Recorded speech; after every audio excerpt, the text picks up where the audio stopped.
would you describe your characters on this dynamic new series? Ladies first, Erinn, please, if you Thank wouldn't you. mind kicking that off. Yeah, sure. I play Lori Soto. She is recently divorced from this fine gentleman. She has recently lost her best friend. They have two children. So I love where we meet Lori, where this starts. It is a time of change. And she is, I think they wrote it so well. It's a very particular female experience where we are trying to take care of everybody, right? We're trying to make sure everything is okay. She's even trying to make sure her ex-husband is okay. Like in episode 3, we see that she's her and Malcolm, played by Scott Foley, are really like trying to hold their normal world together for their families, like a sense of normalcy, and we see them getting very close and leaning on each other, and it gets a little messy. So all of that like is in even the first episode.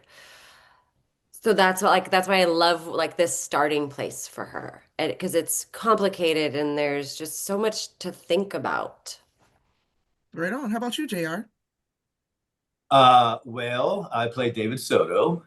David is a music manager who loves what he does. He's very passionate about what he does. But we find David after making a pretty difficult decision to walk up and leave after, these two human beings were together for a long time. Kind of, were they high school sweethearts? I feel like I think they met in college. yeah, a college. Okay. So they've been together for a really, really long time. And I think you find David in this space of, um, I like to say he's going to be the antagonist, but like he's just messy. He's very messy. He made a decision to up and leave at a really bad time, because he wanted to kind of find himself. And I don't think he was very happy. And he leaves two kids behind. But the thing about David is he's a really good man who's just, kind of lost in the moment of what he wants. And he's trying to be a good dad, and he's trying to, pick up the pieces of what he leaves behind, because he definitely leaves behind a ripple in his family. And I just think the writing's beautiful. I think you find these characters have so much complexities, and there's so many obstacles to get over, but it's so honest and real and relatable, that I think that's one of the most highlights of the show that we're so proud about. Is this? I think you're going to be able to watch with the whole family, and there's a little bit for everybody. So my character is, I think he's the messiest one of the bunch, which is kind of fun because I always play a really likable dude, even though he is likable. I don't think people are going to be pushing for him, cheering for David, at least for the first couple episodes. Maybe not. Yeah. Now, speaking of David being messy and leaving this ripple behind in the family, what would you say is the biggest challenge he faces this season? Ooh, a great, great question. I think himself, if I can answer that, himself, just figuring out what it is that he wants. I think it's all kind of in front of him as the story takes, life, and all the things that start to happen. I think he just kind of, yeah, he goes on this kind of soul searching journey, of what singlehood looks like, and if it's even what he wanted. He's just, he's someone who I think is, yeah, they say he's a grass is always greener kind of guy, but is he? I like to think there's so much complexity on what you think you want, and then when you have it, you don't want it. And that's life. So I think his biggest obstacle is himself, because, and also quickly his, kind of, they did such a beautiful job writing, the mirror of, I feel like all his faults are kind of run in front of him with his son, and the disconnect that he's having with his son. His son's picking up the worst traits of him, and he's starting to kind of have to deal with that. And that, I don't care who you are, that's going to be heartbreaking, and not being able to know how to navigate that, and seeing the worst parts of you come out in your son, like, because he is a good dad and he loves his kids to death. So yeah, there's a lot going on, you know. Right on. How Yeah. about you, Erinn? What would you say is Lori's biggest challenge this season that she has to overcome? I think she doesn't know how to really take care of herself. She's so used to taking care of other people. She probably, we're dealing in I think in the last few years of their marriage, like David had gotten sober, but there is that like for a long time he wasn't. And there was that relationship, that like codependent, that thing that happens with spouses of addicts. You know, you manage it. And so then she did that, and then she had young kids, and now she's trying to help Malcolm, and she's trying to hold everybody together. And where does she live in that? And what is this, is her helping her ex-husband good for her? Is her like is her relationship with Malcolm, as close as they are, good for her? You know, like where does she sit, and how can she really consider herself in all of this? So on that note, how would you describe her dynamic with Scott Foley's character, Pastor Malcolm? Yeah. It's interesting because on the one hand, for most of it, they're just delightful friends. They support each other, they listen to each other, they're there for each other, and they've been that rock for each other after his wife and her best friend's passing, and he was there for her with through the divorce, and I think they see the best in each other.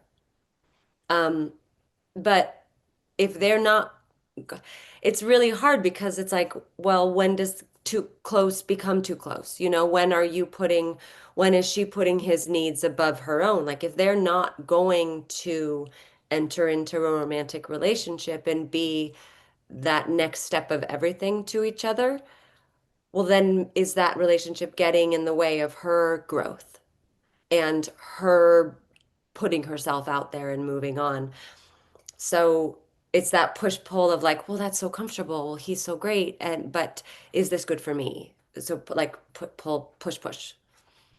How does your character, if in any way, change throughout the season? Are we going to see his growth by the time this season wraps? Oh yeah, yeah, big time. This is where J.R. sticks his foot in his mouth. No, I like to say it without spoiling things, right? That's yeah, hard. That's exactly. hard. 100%. Yes, like I said, he's got a lot of obstacles to kind of, jump over. And I think one of the things I love the most is the arc that they gave this character through these 8 episodes. So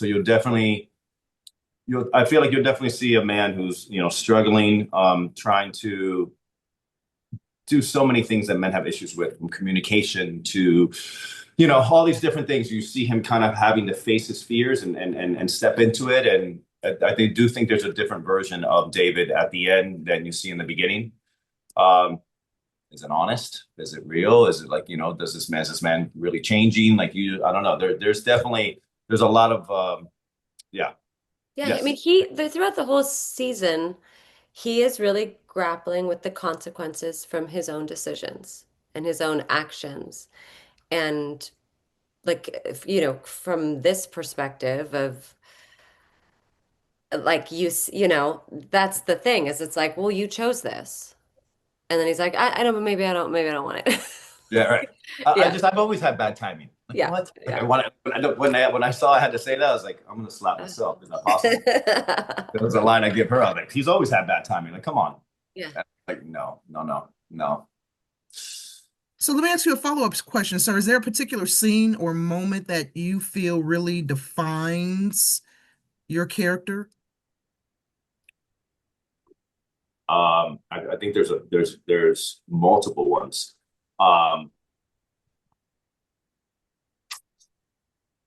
yeah, that's a great question, and one I probably can't really answer, to be honest with you, because I can't give much away. But yes, there's multiple scenes that you really get to see kind of what he's going through and what all this means to him, and um, he has a couple really heavy scenes where he kind of falters as a man.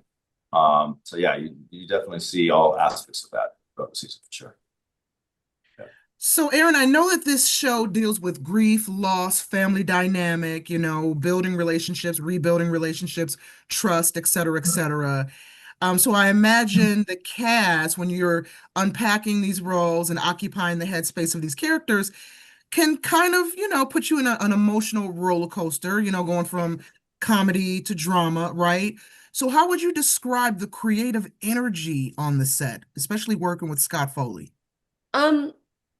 I mean, it was wonderful. It was very open. Scott is a wonderful scene partner. Anything, like I think we both had a very clear and honest dialogue of like went in going like, hey, if there's ever any moment in a scene where you need more, you need you'd like me to do this, is there like anything that any support you need that I can give you in this scene? And he was like, yeah, right back at you. Um, so it felt like I trust him implicitly as a scene partner and JR as well. Like, and I think that that just I didn't feel like that for permeated Scott. everything. What? I didn't feel like that for Scott, but yeah, that's fair. Um, but I feel like that permeated the set. It was a joyful set, even on days when we had to do tougher emotional work. Everybody was very happy to be there and wanting to find the truth of the moments, and the complexities of the moments. But it was such a safe space. So that's like really all you can ask for. You want to know that if you do, if you get a little raw, if you get very honest, that that other person is right there with you. And I don't feel like anybody was just coming on, doing the choices that they made in their trailer. We were there willing to change with the scene. If somebody did, if you do something different, the other person is there because they're listening and they're going to react appropriately. So it all felt safe and lovely and fun, and I want to do a lot more seasons. So if everybody could go onto Prime and get The Wonder Project on January 25th, we'd be very appreciative.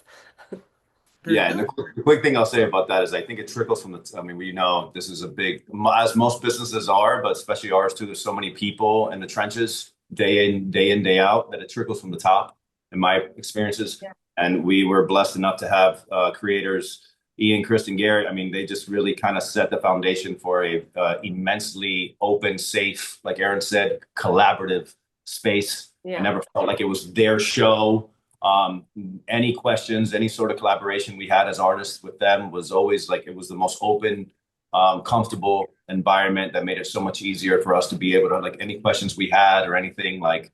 So I think it really trickled. I like to say it was a perfect summer. Yeah, So it really was. But also, I mean, the entertainment industry being what it is right now, there's a real yeah, dearth of work. Like there's not a lot out there. So to get a job with nice people in a nice environment where our UPM had a no jerk policy, like and is the nicest individual, like, oh, do you need to go? I had to take like 2 days off to go to my daughter's high school graduation. I was like, no, no, take the whole week. And I'm like, what? Oh, okay.